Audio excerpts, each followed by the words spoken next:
Hello, fellow peasants. Tonight I'll be reviewing 1996's Thinner.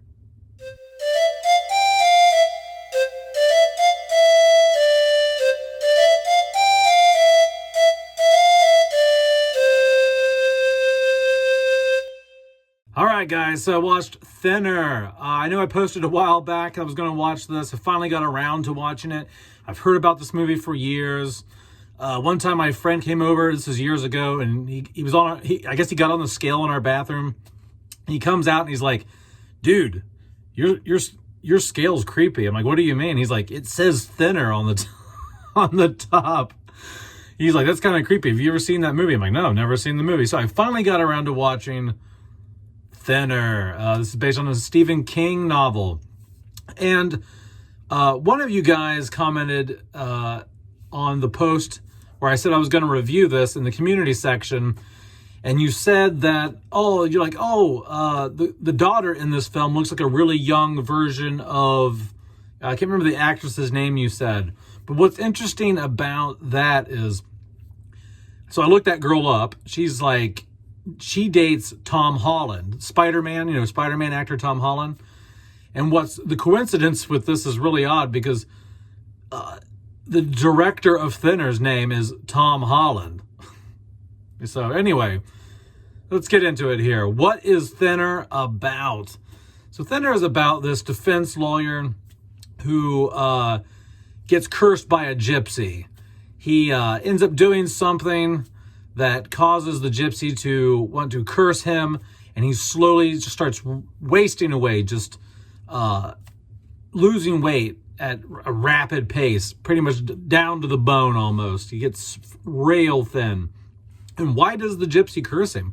Well, it's because him and his wife are driving home. He just won this court case. He won this massive case where he got this dude off the hook or whatever, and they're on the way home, and him and his wife are in the car, and there's like some risque behavior happening in the car, but he's driving, and they run over a gypsy lady. And it's like the old gypsy man's daughter, because like these gypsies are in town having some sort of gypsy festival. I guess it's some annual thing that happens in this town every year. And so he runs, he accidentally hits their daughter. It's not intentional, but he does. And he kills her. And of course, he's high up in the ranks in society in the town. So basically, the judge lets him off the hook because he's friends with him, plays golf with the judge. The cops know him. And so anyway, he gets off the hook, and the old gypsy man walks up to him and he goes, Thinner, and puts this mystical, magical curse on him, and he starts losing weight at a rapid pace. And he's like, look, something's happening to me. I don't know what. I need to find this old ass gypsy guy and get him to reverse this thing, take this curse off. It's not just happening to him. It's happening to the judge who rigged it. It's happening to the cops who rigged it in his favor. And so, yeah, so he's got to go find him and try to get him to reverse it. And so what do I like? What do I not like about Thinner? What I like about Thinner is just the idea, the premise is pretty interesting. It's cool. The idea that this guy gets cursed, this gypsy guy curses this defense lawyer. He's got, he's a fat cat in town. He is, he's not really a good guy at all. He's kind of a piece of shit. And it's just watching the slow decay of it. I just like it. I just like the premise. Like the fact that he curses him, he loses a bunch of weight, and you just get to watch, see how he handles that. Most people don't believe that he's actually cursed. His own wife tries to send him off to some sort of ward to get mental evaluations. The doctors are like, look, dude, like your health is fine. Like you're healthy as a horse. Nothing wrong with you. You don't have cancer. Because early on, they're like, oh, is this a symptom of cancer? And anyway. So I like that. I do like that. It's one of those movies where there's no good people in the movie. Everyone's a piece of shit in this movie. The gypsies are assholes because they're just kind of like taking over the town, and they're nasty and they're murderous. Then you got the defense lawyer guy who gets murderers off the hook. he kills somebody with his car, and him and his buddies get him off the hook for that. It's just like everybody in this movie, there's no good guys. There's just bad people doing bad things to other bad people. It's just one of those movies. It's kind of like The Northman by Robert Eggers. Everyone in that movie's a piece of shit.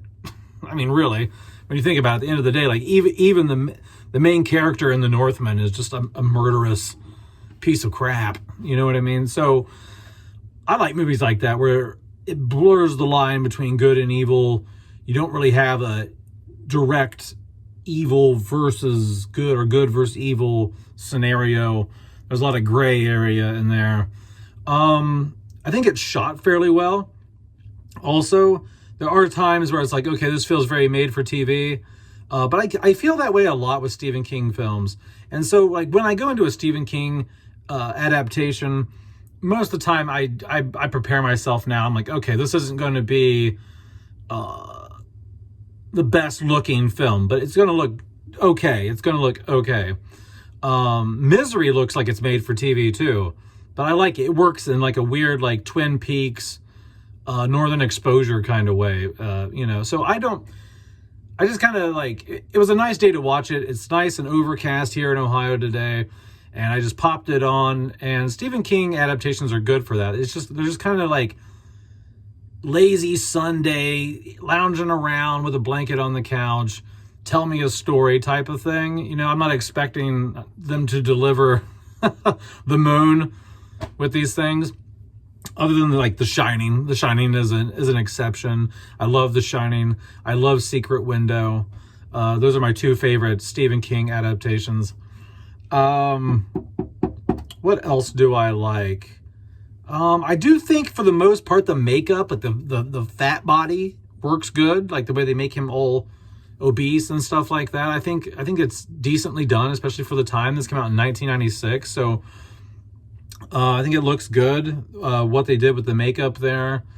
But to be fair, in 1973, Max von Sydow had awesome makeup work in The Exorcist. So, it better look better, 20 some years later. What else did I like? The acting in here. The performances are really good. It doesn't feel cheap. It doesn't feel low budget, really. I was entertained all the way through. Everyone gave a great performance. Nothing felt amateurish about this. And I haven't checked IMDb yet, but I swear to God, the main character in this, and you guys might know, is the main guy in this who loses all the weight. Is he the dude from I Still Know What You Did Last Summer that's like the manager at the resort? I think it's the same guy. But I don't know. I'll have to verify that later after I shoot the video. I'll go look at that. But let me know down in the comments below if I end up being too lazy later to look that up. if you know the answer. What do I not like about Thinner? What I don't like about Thinner, I feel like the things I don't like about Thinner are kind of nitpicky, really. And that would just be that I feel like it missed it. Like with a story this good, a concept this good, it could have been elevated a bit more in terms of production value and cinematography. Even though it's shot good, it's just not shot amazing. I just feel like this movie had the potential to be very, very, very good, like excellent in terms of its looks and things like that. And there's also things in Stephen King adaptations that they might play out well in a book, but they don't come across as good on screen. Kind of like in The Shining, like Stanley Kubrick cut out all these, like, I guess like in the Shining novel, there's these monster like gargoyles or there's some sort of creatures in the maze or something. He just cut all that out, like, because there's some things that you can get away with in a book because your imagination can fill it in, but when you see it on screen, it just doesn't come across. And there's certain things in this movie I won't get into where I'm just like, this is a little hokey, this is a little cheap. I could see, like, reading this, it wouldn't seem that bad, but on screen it's just a little hokey. But all in all, I really liked it. And I'm considering getting it on Blu-ray. So yeah, if I were to rate, I guess, Thinner, I guess it would be maybe I'd give it like a 7.5 out of 10. I thought it was I thought it was good, man. I thought it was good flick. I will definitely watch it again, and I think it's worth buying. It was a very interesting film. This is the first video or first review I've posted in a while. I've been very busy. Me and my dad went out and shot a film last weekend. We went and shot a movie called It's Out There. It's an original short horror film that we did. So go check that out if you have the time. That's right here on the channel. It's the video just below this one, I believe. And so go check that out. It's about 17 minutes long. And it's just about a guy who goes out deer hunting on his private property, and he runs into a mysterious demonic creature that he has to kill. Okay, so anyway, guys, that's it. Let me know down in the comments below what you think about Thinner. Have a good one, guys. Peace out, peasants. Bye-bye.